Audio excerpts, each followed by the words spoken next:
ফাগুনের রং লিখেছিল অমর একুশে বইমেলা শিশু প্রহরেও। সকাল 11টায় মেলার গেট উন্মুক্ত হলেও সকাল থেকে বাবা মার হাত ধরে আসতে শুরু করেন শিশুরা এবং বসন্ত বরণ উপলক্ষে শিশুদের জন্য বাংলা একাডেমিও নেয় বিশেষ উদ্যোগ। আরিফ হকের প্রতিবেদন। বইমেলার শিশু প্রাঙ্গণে আজ ছিল ফুলের সমাহার। একই দিনে বসন্ত ও সাপ্তাহিক ছুটি হওয়ায় সন্তানদের নিয়ে মেলায় এসেছেন কর্মব্যস্ত অভিভাবক। ভালো লাগছে, কিন্তু এবার শিশুপুর হয় না, এই জন্য একটু মন খারাপ। বিভিন্ন বই কিনবো, ভূতের বই, তারপরে ভ্রমণ কাহিনী এবং আরো অনেক গল্পের বই কিনবো। সিন্ডারেলা, তারপর আর অনেকগুলো বই পড়তে ভালো লাগে। আমার সিন্ডারেলা অনেক ভালো লাগে। নতুন প্রজন্মকে বই পড়ায় উৎসাহ যোগাতে বাচ্চাদের নিয়ে বইমেলা ঘুরে দেখতে আসেন অনেকেই। বাড়িতে বই পড়া হয়, গল্প বইগুলো, বিশেষ করে কার্টুনের বই, তারপর স্টিকার, এগুলোর প্রতি খুব আগ্রহ।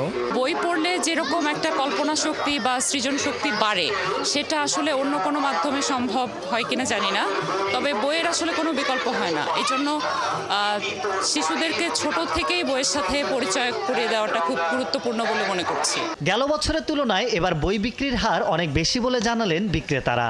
পাশাপাশি বই পড়ার প্রতি শিশুদের আগ্রহও বেড়েছে। সকাল থেকে ভালো বিক্রি হচ্ছে, 11 থেকে স্টল খুলেছে, এখন পর্যন্ত ভালো বিক্রি হয়েছে। গত বছর ছিলাম, এই বছর দেখতেছি যে এই বছর বাচ্চাদের বইয়ের প্রতি আরো বেশি অগ্রসর হচ্ছে। এদিন বাচ্চাদের জন্য ছিল শিক্ষামূলক ম্যাজিক ও পাপেট প্রদর্শনী, যা দেখে উচ্ছ্বসিত শিশুরা মেলার শুরু থেকেই খুঁজছিল যে পাপেট শো বা এ ধরনের বিষয়।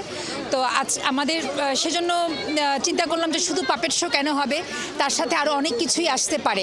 তো এর মধ্যে আমরা আসলে ম্যাজিক শো এবং বিশেষ করে গল্পে পাঠের আসর এবং সায়েন্সের নানা এক্সপেরিমেন্ট এগুলো যুক্ত করেছি। শিশুদের সঠিক মানসিক পরিচর্যার জন্য বইয়ের গুরুত্বের কথা বললেন শিশুতোষ লেখকরা। যে বইয়ের কালো অক্ষরে আলো থাকে, সেই আলো যারা পড়ে তাদের অন্তরে ছড়িয়ে যায় এবং তাদের কর্মের মাধ্যমে পৃথিবীটাকে একদিন আলোকিত করতে পারে। আজকের প্রজন্ম আগামী দিনের ভবিষ্যৎ, তাই বই পাঠের মাধ্যমে জ্ঞান ও মেধা নির্ভর সমাজ গড়ে তোলার কথা বললেন সবাই। আরিফ হক, ৭১, ঢাকা।